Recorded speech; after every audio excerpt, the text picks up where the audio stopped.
We are still in chapter 6, Mishnah number 6. This is one of the most famous Mishnahs in the whole book of Pirkei Avos, of chapters of the Fathers, because it's talking about the 48 ways to wisdom. If you want wisdom, if you want Torah, there are 48 different methods of acquisition of Torah. And we are up to method number 5, which is be'ema, meaning with awe. If you want to receive Torah, if you want to be a receptacle of Torah, if you want to prime yourself into being someone who's able to absorb Torah, you have to have awe, or awe is one of the 48 ways. Now you will notice that the next way, so way number 6, is beyira, which means with fear, with reverence. And the word awe and fear are adjacent to each other, and it sounds very similar. What is the difference between awe and fear? What is the difference between method number 5 and method number 6? So the commentaries debate it. We are going to go with the opinion that way number 5 is awe of a Torah sage, and way number 6 is fear of God. So the present one that we're going to do right now is awe, which we're going to understand it, because it's a debate in the commentaries. We're going to understand it as referring to awe of a Torah sage.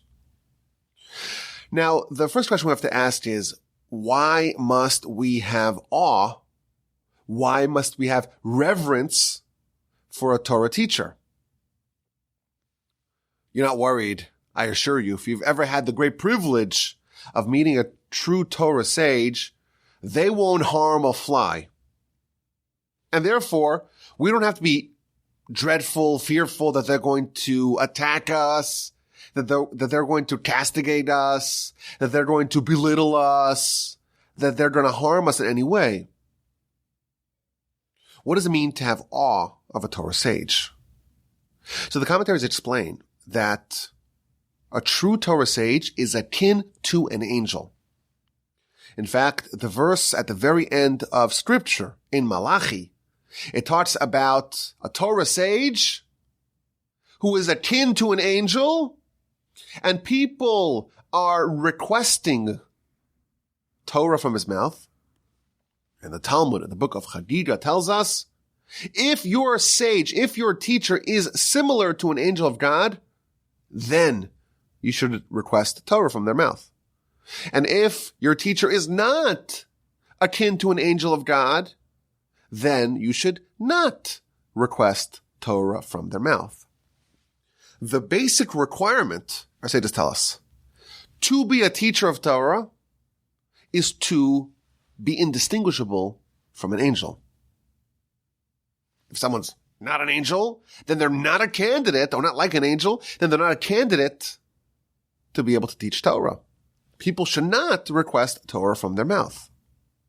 And therefore, if we're going to have a discussion about a Torah sage that we're going to go study under, definitionally, they're going to be akin to an angel.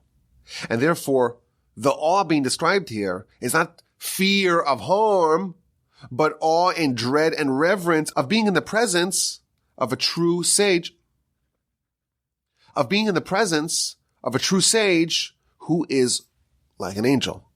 And when you're around someone who's so big, so developed, a titan, a giant of a person, that is going to be an experience that's going to give you a sense of awe and a sense of dread. You know, if we look at the teachers of yore, Moshe, imagine what it was like to be in the presence of Moshe. This is someone that we witnessed. We witnessed him orchestrate all the miracles and all the plagues in Egypt. We witnessed him by the splitting of the sea. We overheard God talking to him at Mount Sinai. Imagine what that was like to be in his presence. But that really continued throughout the centuries. You look at the descriptions of the sages in the Talmud and in the Mishnah. These were veritable angels. The Talmud has all kinds of crazy stories about the power of these sages. So, for example, there are many instances documented in our literature of great sages looking at someone and turning them into a pile of bones, which means that they had powers that are not ordinarily accorded to ordinary humans. The Talmud tells us in the book of Sukkah, on page 28, that the great Hillel had 80 primary students, and the most minor, the most junior of those 80 students was none other than Rabban Yochanan ben Zakkai, the greatest sage of his era. And he was the most minor of the students, and his accolades include complete, comprehensive, total knowledge of all wisdom, of all Torah wisdom, everything, absolutely everything, and included in that all the hidden Torah as well. The Talmud goes as far as to say that when the birds were chirping, he was able to interpret what they were saying. And he was the most junior of the 80 students of Hillel. Well, if he was the most junior of the 80 students of Hillel, what was left for the more senior students? So the Talmud tells us that the greatest student of Hillel was Yonasan ben Uziel. We have his commentary, his translation really, but it's really a commentary on the Torah, known as the Targum Yonasan. And the Talmud describes that when he would study Torah, there was an aura surrounding him. There was a penumbra around him. The angels would hover around him to listen to what he was saying. And any bird that flew into his airspace would immediately get incinerated. That was the degree of holiness that was present by this sage of the Mishnaic era. When Rabbi Yochanan ben Zakkai's two students were studying Torah, again, this is all documented in our literature, the Talmud tells us that when Rabbi Eliezer and Rabbi Yehoshua were studying Torah, and they were weaving together scripture in all its facets together, the angels were swirling about them, creating a fire. These people routinely were able to revive the dead. They had that power. They would have visitations from Elijah the prophet, on a regular basis. And again, these descriptions are widespread in our literature. The Amoraim, the authors of the Talmud, they can look at you and know exactly where your soul came from. Back to Moshe, we just had in the Parsha a couple of weeks ago. I mentioned this on my Parsha podcast a few weeks ago. When Moshe and Aaron and the heads of the tribes at the beginning of the book of Numbers, when they were counting all the Jews, the verse says they counted Kol Zachar Legul Gilosam, which means every male according to their skull. A Gulgolos is a skull. In fact, the word Gilgul means to roll. You've heard the term heads will roll. The head, I guess, is kind of spherical. If you want to roll it, it's probably not a good idea. But that's perhaps where the etymology of that word comes from. Every male ligul gilosam. So the sages of the Kabbalistic origin tell us that Moshe was not just looking at the individuals and counting the individuals.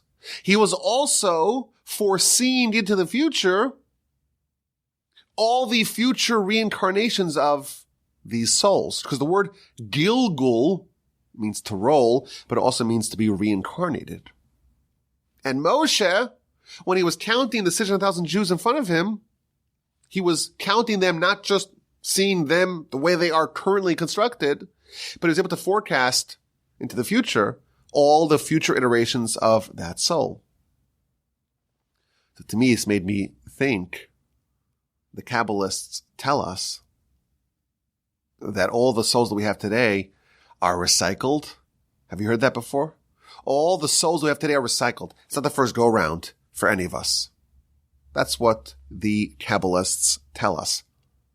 Accordingly, if Moshe was forecasting or was foreseeing and was counting and was evaluating Kol Zachar Legul Gelosam, every male according to their Gilgul, it's quite likely that he was able to see us. Because we are those Gilguls, we are those reincarnations, which is an amazing thing, because we don't think of ourselves as having like a personal touch point with Moshe. Of course, in the Jewish nation, we got Torah, and of course that all stems from Moshe at Sinai. But as an individual, according to this Kabbalistic interpretation, Moshe was able to foresee all future iterations of every soul. And if we are one of those iterations of those souls, well then Moshe saw us and evaluated us and counted us and enumerated us, and we were part of his purview. But again, I'm trying to stress that these people were people, and maybe they started off life as being ordinary people like us. Maybe they had outsized abilities, but they became angels. They transcended and became angelic and capable of immense power.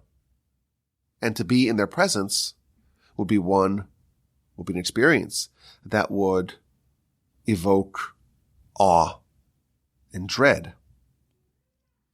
The Talmud tells us that when Rabban Gamliel was deposed, and we've talked about the story a few times, he was the Nasi, he was the president of the Sanhedrin, and for a variety of reasons, he was a little domineering, and he had his reasons to do that, but ultimately the sages decided to depose him and to appoint someone else in his stead. Rabbi Elazar ben Azariah, who was only 18. We remember that story, right? But the Talmud tells us in the book of Brachos that there was a fundamental attitude shift that happened in the academy when one administration was outgoing, the administration of Rabban Gamliel was outgoing, and the new administration of Rabbi Elazar ben Azariah came in.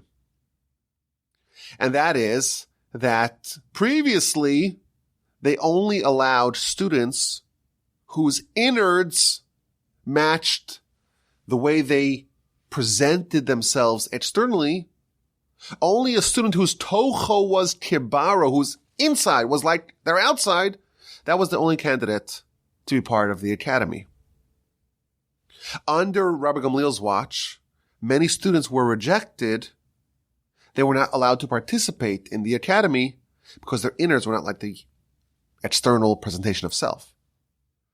When the next administration was inaugurated, they got rid of the guards at the door and they allowed all the students to come join, and that increased the ranks of the academy either by 400 benches or by 700 benches, in the words of the Talmud. Evidently, the sages of that time can look at a person and evaluate and determine whether or not their innards matched the way they externally portray themselves. We think of our own inner world as being something it's really hidden. We could have thoughts in our hearts. We can have beliefs in our hearts that no one knows about because that's internal. When you are around a sage that has transitioned into an angel, they could see right through you and they could evaluate you if your innards are matching the way you are externally portraying yourself. The Arizal would look at someone's forehead and know the origin of their soul and know what sins they needed to rectify. And he only lived 500 years ago. But my grandfather of blessed memory, who I met, I was 18 when he passed. I was with him in the hospital room 2 days before he passed. He told a story about a great sage that he met that I will now share with you. When he was in Poland, in the great Mir Yeshiva, he decided to visit a different yeshiva in a place called Kamenetz. Kamenetz. Now, this yeshiva in Kamenetz was famous for its Rosh Yeshiva, which means the head of the yeshiva, whose name was Rabbi Baruch Ber Leibowitz. And if you look at pictures of Rabbi Baruch Ber, you can find some pictures of him. He has a very distinct look, very intense and penetrating eyes, a massive yarmulke, very large and bushy peyos. And he was known to be a great genius. So my grandfather was in his early 20s in yeshiva, and he wanted to go visit this great venerated sage and to spend a Shabbos together with this sage in his yeshiva in Kamenetz. So they took a train, him and his friends, and they arrived in Kamenetz, and they wanted to go visit him. So they found out where he lived, and they went and they knocked on his door. And my grandfather used to always say that he had his back facing the door, and his friend, who he had traveled with, was facing the door. So he didn't see when the door was opened. But he said he remembered what happened to his friend when the door was opened. The great rabbi opened the door, and he had such a striking visage. His look was so stunningly pure and holy that his friend literally staggered back and kind of just lost his bearings and kind of fell a few feet backwards. And he says that the pictures, they don't tell the full story. There was such an aura to him, such a presence, that it just invariably inspired awe and a fair degree of dread. My grandfather used to also say about that particular Shabbos that he remembers the students in the yeshiva, they told all the visitors that don't approach the great rabbi and wish him a good Shabbos, or shake his hand, wish him a good Shabbos, in the event that you have what's known as tumas keri, which means that you are impure due to a seminal emission. If you are impure due to a seminal emission, don't approach the great rabbi because he could see it. He could see it. When we're talking about awe here as a way to acquire Torah, that means that there's a certain way that you behave when you recognize that you are in the presence of an angel. You're in the presence of someone who's just we're the same species, but we're really not. Because they have acquired Torah to such a degree, they have integrated and assimilated Torah within themselves to such a degree that they have been catapulted to this high level. They're now like an angel. You want Torah from them, but when you're in their presence, there's a sense of awe. Now, a cool little story is that in 1928, the aforementioned Rabbi Baruch Ber Leibowitz traveled to America to go fundraise for his yeshiva. If you had a yeshiva in the backwaters of Poland, there's a lot of poverty around, and there's very few people that are wealthy. So it was common for the great rabbis to travel to other places to go fundraise. So this rabbi traveled to New York to fundraise for his yeshiva. And because he was one of the most famous rabbis in all of Europe, he had an audience with the mayor of New York, Bo James, Mayor Jimmy Walker.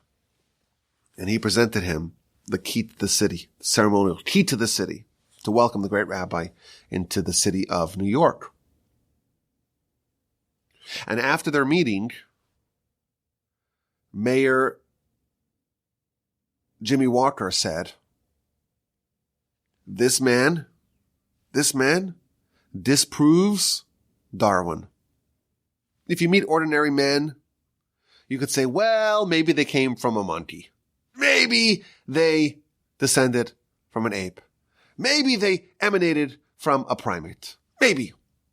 You meet this person, there is a total, that theory gets completely shattered. That theory is untenable with the presence of such a person.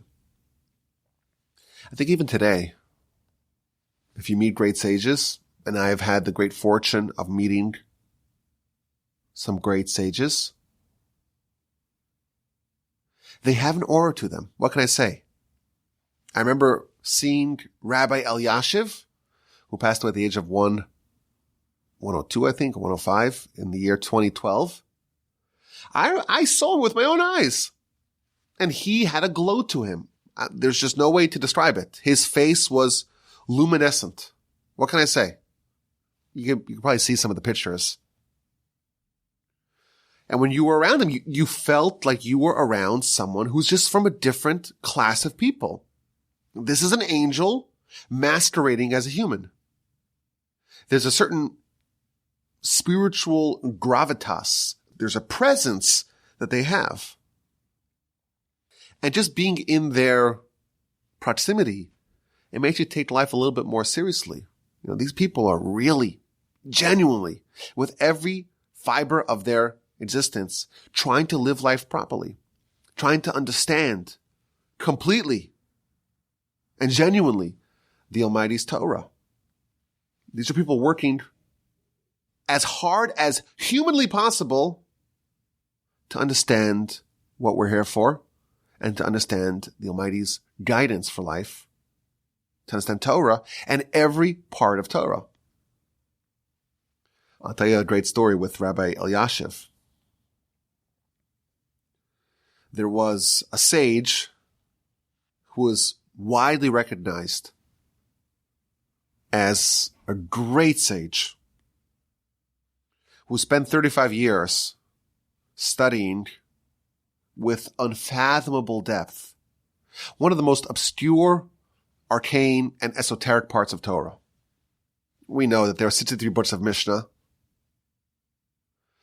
That's kind of a sprawling corpus that covers all kinds of subjects. And there are parts of it that are so intricate, so difficult, just to understand even on a basic level. And sometimes sages feel like they have a gravitational pull towards those esoterica. And they spend many, many years trying to understand it and trying to formulate it. So this great sage was studying that part, or an esoteric part of the Torah. And after 35 years, he produced a nice thick book on it. A thick book on this arcane part of Torah. And he said, you know what, before I publish the book, let me go visit Rabbi Elyashiv just to talk it over with him. He went to the meeting and he got home depressed. Because he was supposed to be the world's expert on this subject. He had spent decades studying it. The great rabbi that he had come to visit probably hasn't touched it in 20 years. But he had a greater command of this subject than the reportedly or purportedly greatest expert on it. And you're around such a person, again, who lived in our lifetimes, passed away a decade ago. you're in the presence of greatness. And that experience is one that evokes awe. Even my own teacher, Rabbi Arieli, still alive today. He gives the largest Talmud lecture in the world, and it's not particularly close. He has thousands of students who listen to him every day. He's the largest lecturer in the largest yeshiva in the world, and he has an immense following. I've talked about him in the past.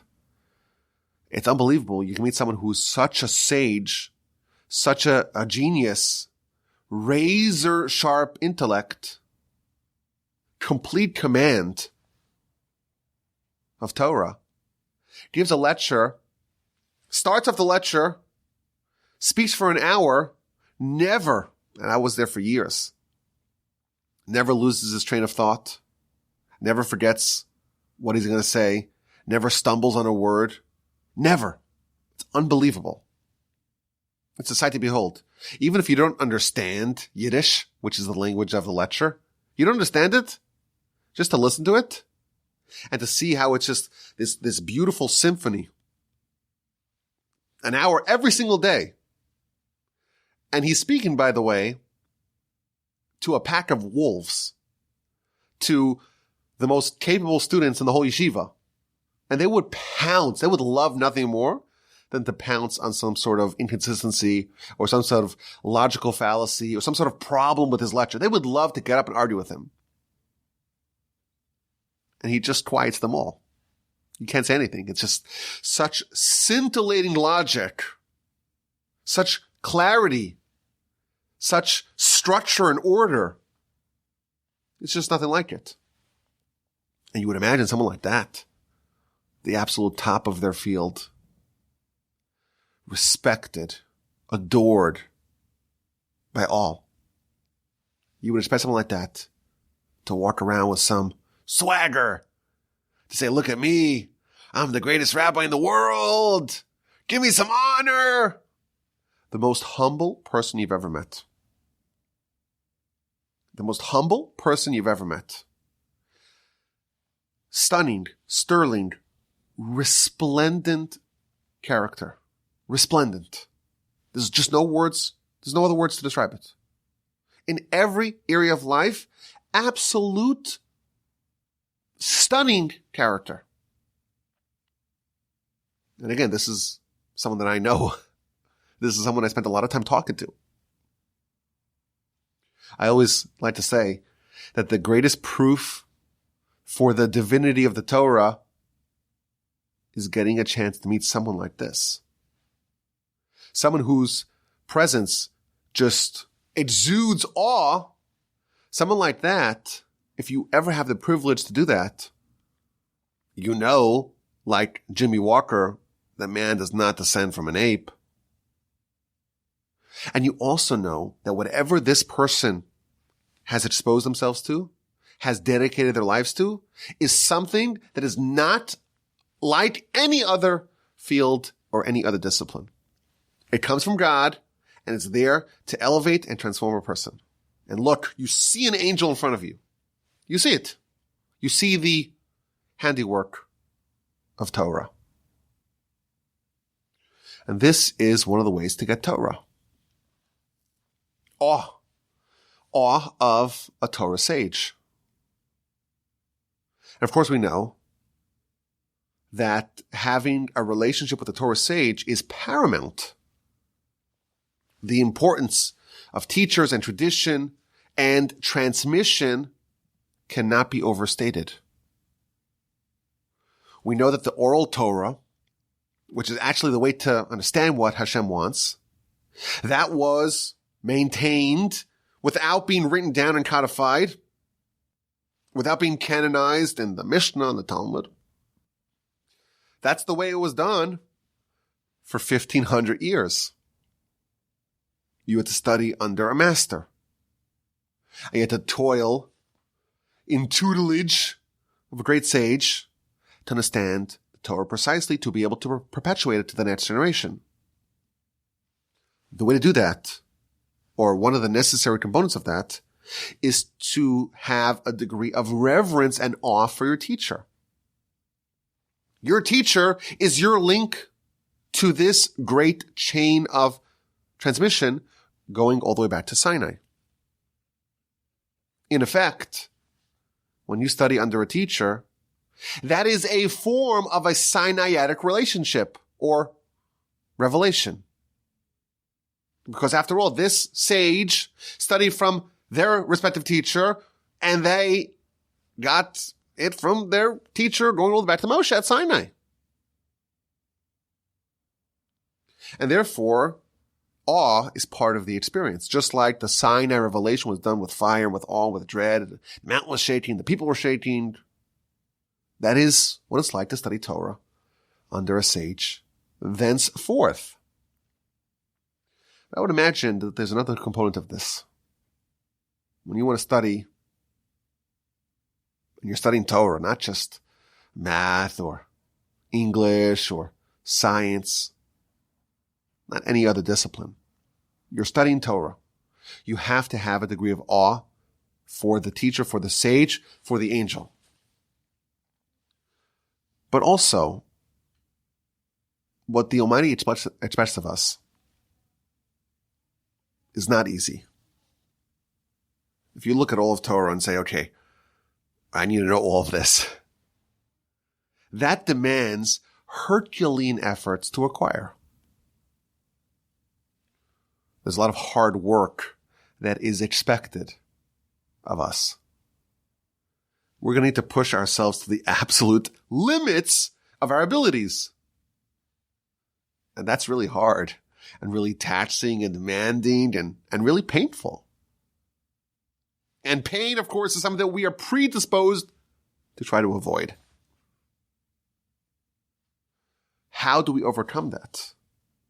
I think when you realize what the end goal of it is, you see a product that is the result of Torah, you see someone who just became a very different kind of person. When you see how Torah transforms a person from being just ordinary into being like an angel, you begin to crave that for yourself. You see what a human can become. Someone who, again, is part of the same species as you. And look what they became. And you have that awe and that appreciation of what they became. That is going to inspire you to try to seek that for yourself. Torah can make us into a higher person. Someone of refined character, someone of dignity, an elevated soul.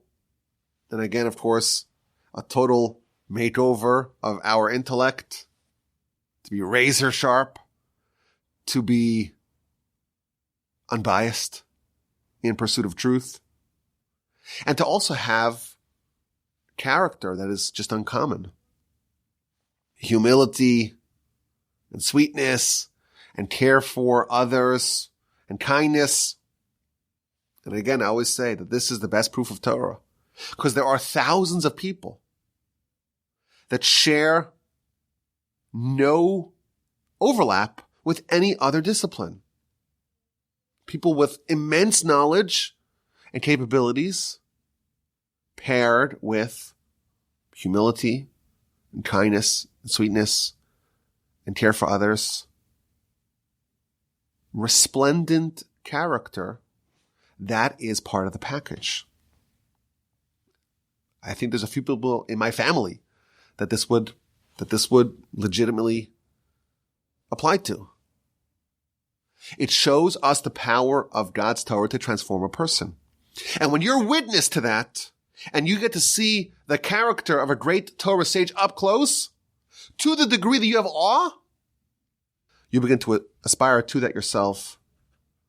And that aspiration will help motivate you to seek it for real, for yourself. So that is way number 5, with awe of a Torah sage. And if we are so fortunate as to ever witness up close a great Torah sage, we'll know exactly what it means to have awe for a Torah Sage. I thank you for listening. As always, my email address is rabbiwolbe@gmail.com. I hope you will send me your questions, your comments, and your feedback.